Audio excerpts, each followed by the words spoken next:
नमस्कार दोस्तों, मैं फरमान खान आप सभी का स्वागत करता हूं और आज मैं आपके लिए लेके आया हूं एक और न्यूज़। यहां हम देखेंगे कि एनआईओएस ने एक नया नोटिफिकेशन निकाला हुआ है जिसमें ग्रुप ए, ग्रुप बी और ग्रुप सी की कई सारी पोस्ट हैं। तो आज हम बात करेंगे ग्रुप सी की पोस्ट के बारे में। तो इन पोस्टों में असिस्टेंट, स्टेनोग्राफर और जूनियर असिस्टेंट की पोस्ट हैं। तो सबसे पहले हम बात करेंगे हमारे ऑफिशियल नोटिफिकेशन के बारे में। तो हमारा ऑफिशियल नोटिफिकेशन बताता है कि भाई यहाँ पर सहायक की 4 पोस्टें, जिनमें ईडब्ल्यूएस की 1, पिछड़ा वर्ग की 2 और अनुसूचित जनजाति की 1 पोस्ट है। आंसुलिपिक की 3, अनारक्षित के लिए 2 और अनुसूचित जनजाति की 1 और कनिष्ठ सहायक की कुल 36 पोस्टें हैं, जिनमें अनारक्षित के लिए 18, ईडब्ल्यूएस के लिए 4, पिछड़ा वर्ग के लिए 8 और अनुसूचित जाति की 5 और जनजाति की 1 पोस्ट है। अगर हम इस पूरे नोटिफिकेशन को पढ़ें तो हमारे काम के 2 नोट हैं। पहला नोट क्या है कि अगर आप समूह खा और गाँव में फॉर्म भर रहे हैं, तो हम तो गा के बारे में बात कर रहे हैं, तो टोटल जो पोस्ट हैं उनमें से 2 पोस्ट पीडब्ल्यूडी मतलब फिजिकली हैंडीकैप्ड लोगों के लिए रिजर्व हैं। इसी प्रकार एक्स सर्विसमैन के लिए भी 2 पोस्ट रिजर्व हैं। तो यहाँ हम देखेंगे कि कुल 4 पोस्ट रिजर्व हैं, 2 पीडब्ल्यूडी के लिए और 2 एक्स सर्विसमैन के लिए। और अब हम बात करेंगे हमारे एप्लीकेशन फीस के बारे में। तो यहाँ हम बात करेंगे कि भाई एप्लीकेशन फीस है क्या।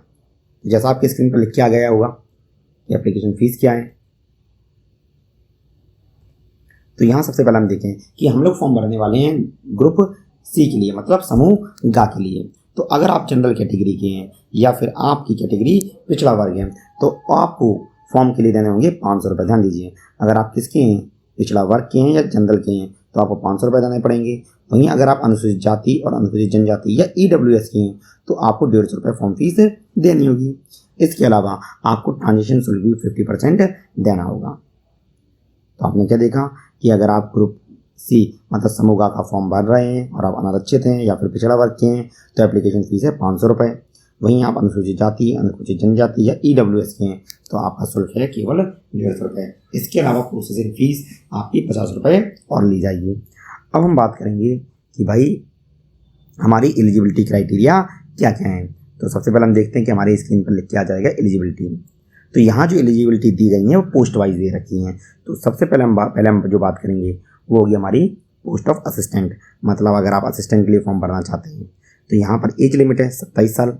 मतलब अगर आप 27 साल तक के हैं तभी आप फॉर्म भर पाएंगे। क्या क्या चाहिए, तो 12th चाहिए। उसके अलावा आपको ऑफिस प्रोसीजर, नोटिंग, ड्राफ्टिंग और गवर्नमेंट के रूल्स और रेगुलेशन के बारे में भी न्यूज़ होनी चाहिए। इसके अलावा आप 1 घंटे में 8000 की स्ट्रोक्स प्रिंट टाइप करने में सक्षम हो और आपको हिंदी और इंग्लिश की वर्किंग नॉलेज होनी चाहिए। अब हम बात करेंगे हमारे अगली पोस्ट के बारे में, जो कि स्टेनोग्राफर। तो यहाँ पर हम देख रहे हैं कि यहाँ पर भी जो एज लिमिट है वो 27 साल है। आपकी पोस्ट ग्रुप सी में आती है। सबसे पहले इसेंशियल, तो इसेंशियल में बोला हुआ है कि आपको कम से कम 12वीं पास होनी चाहिए।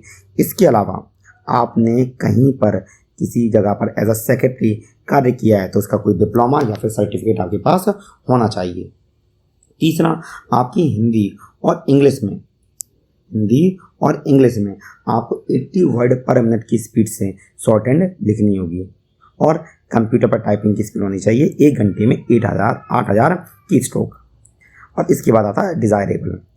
अगर आपने 3 साल तक अगर आपके पास वर्किंग एक्सपीरियंस है तो उसे प्रायोरिटी दी जाएगी। यहाँ साफ बोला गया है 3 साल का वर्किंग एक्सपीरियंस अगर आपके पास है तो आपको प्रायोरिटी देंगे। तो स्टेनोग्राफर हो जाती है। और अब हम बात करेंगे हमारे कनिष्ठ सहायक के बारे में, जूनियर असिस्टेंट के बारे में। तो जूनियर असिस्टेंट की जो एज है वो भी कितनी है, 27 साल है। इसे भी ग्रुप सी की पोस्ट माना गया है।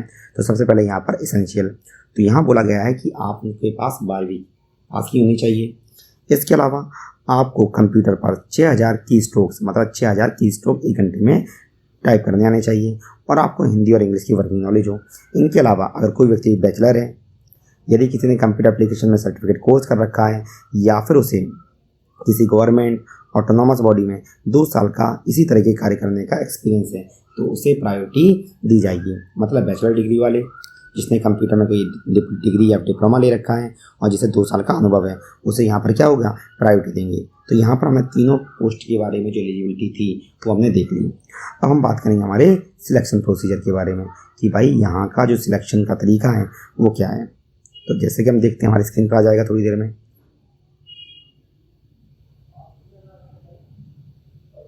तो हमारा सिलेक्शन प्रोसीजर है पोस्ट वाइज।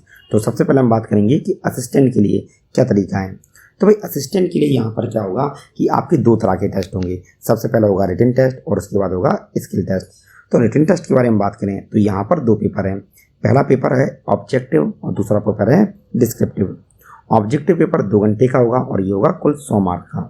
इसी प्रकार डिस्क्रिप्टिव पेपर 3 घंटे का होगा जो कि फिर से 100 मार्क का है। स्किल टेस्ट 1 घंटे का है और इसमें कोई नंबरिंग नहीं दी जाएगी। यहाँ पर केवल आपको क्वालिफाइंग मार्क्स लेकर आने हैं। अगर बात की जाए रिटन टेस्ट की मतलब ऑब्जेक्टिव टाइप की, तो यहाँ पर 4 सेक्शन है। जनरल अवेयरनेस जिसमें 25 क्वेश्चन आएंगे, रीजनिंग में 25 आएंगे, मैथमेटिक एबिलिटी में 25 आएंगे और लैंग्वेज हिंदी और इंग्लिश के 25 क्वेश्चन आएंगे जो 2 घंटे में पूरे करने हैं। अगर मिनिमम क्वालिफाइंग मार्क्स के बारे में बात करी जाए तो जनरल और ईडब्ल्यूएस के लिए 45%, ओबीसी के लिए 40% और एससी, एसटी और पीडब्ल्यू के लिए 35%। तो ये हो जाता है हमारा किसका ऑब्जेक्टिव टाइप का। अब हम बात करेंगे हमारे डिस्क्रिप्टिव में। तो डिस्क्रिप्टिव में कुल 50 क्वेश्चन आएंगे और प्रत्येक क्वेश्चन होगा 2 नंबर का। और यहाँ पर भी क्या है 45% जनरल के लिए, 40% ओबीसी के लिए, एससी, एसटी और पीडब्ल्यू के लिए 35% है।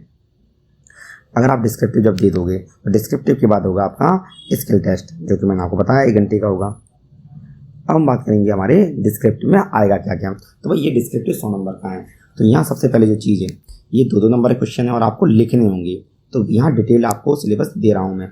तो यहाँ पर क्या आएगा basic knowledge of constitution of India and working of its political system. मतलब आपको संविधान और उसके पॉलिटिकल सिस्टम की बेसिक नॉलेज होनी चाहिए, 10 नंबर की आएंगे। Basic knowledge about school education, examination board and it's administration. मतलब आपको स्कूल एजुकेशन, एग्जामिनेशन के बोर्ड कौन कौन से हैं और इनका प्रबंधन कैसे किया जाता है इसके बारे में 15 नंबर के क्वेश्चन आएंगे। Knowledge and application of office procedure, rules and regulation. जैसा कि मैंने आपको बताया था कि इसमें आपके ऑफिस नोटिंग वगैरह के बारे में बात की गई है, तो इसकी भी आपकी 15 नंबर के क्वेश्चन आएंगे। इसके अलावा आपको नोटिंग और ड्राफ्टिंग करनी आनी चाहिए जिसकी 20 नंबर के क्वेश्चन हैं। सिचुएशन टेस्ट ऐसे लिखना है जो कि 20 नंबर का है। और आपको कंप्यूटर का भी वर्किंग नॉलेज होना चाहिए, जैसे MS वर्ड, MS एक्सेल चलाना आना चाहिए जो कि 20 नंबर का है, काफ़ी इंपॉर्टेंट है। तो ये हमारा डिस्क्रिप्टिव पेपर है जो कि 100 नंबर का है। अब हम बात करेंगे हमारे अगली पोस्ट के बारे में। अगर आप स्टेनोग्राफर से फॉर्म भर रहे हैं तो यहाँ पर भी आपका रिटन टेस्ट है और स्किल टेस्ट है। तो रिटन भी सेम, ऑब्जेक्टिव 2 घंटे का, डिस्क्रिप्टिव 3 घंटे का और दोनों ही 100 मार्क्स के। स्किल टेस्ट में आपको अगर आप इंग्लिश से हो तो 1 घंटा और हिंदी से हैं तो 1 घंटा 15 मिनट दिए जाएंगे, ठीक है। और ये भी क्वालिफाइंग है। तो जैसा कि आपका पिछले पेपर में था तो यहाँ पर भी 25 की GS, 25 की रीजनिंग, 25 का मैथ और 25 की लैंग्वेज है। और यहाँ पर हम दोबारा से बात करेंगे डिस्क्रिप्टिव जो कि 50 क्वेश्चन आएंगे 100 नंबर में, 3 घंटे का, वही क्वालिफाइंग।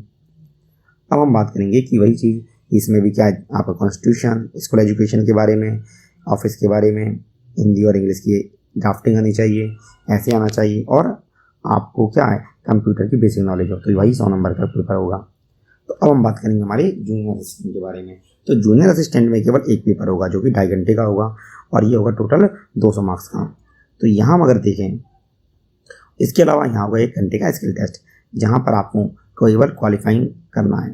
तो रिटन में यहाँ पर GS है 50 नंबर की, रीजनिंग है 50 नंबर की, मैथ है 50 नंबर की और आपको क्या होगा हिंदी और इंग्लिश में से कोई एक सब्जेक्ट रहेगा 50 नंबर का। तो यहाँ पर भी 45% जनरल EWS के लिए और OBC के लिए 40% और 35% SC ST PWD के लिए। यहाँ पर भी आपको ऑन स्पॉट टाइपिंग टेस्ट होगा जहाँ पर आपको 6000 की स्ट्रोक्स प्रिंट करने होंगे कंप्यूटर पर 1 घंटे के अंदर। तो यहाँ पर मैंने आपको जितनी भी इन्फॉर्मेशन थी वो मैंने आपको बता दी। अगर आपको इसके बारे में कोई और भी डाउट आता है तो मुझे आप कमेंट में पूछ सकते हैं।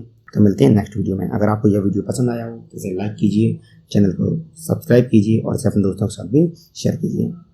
मिलते हैं नेक्स्ट वीडियो में, तब तक के लिए नमस्कार।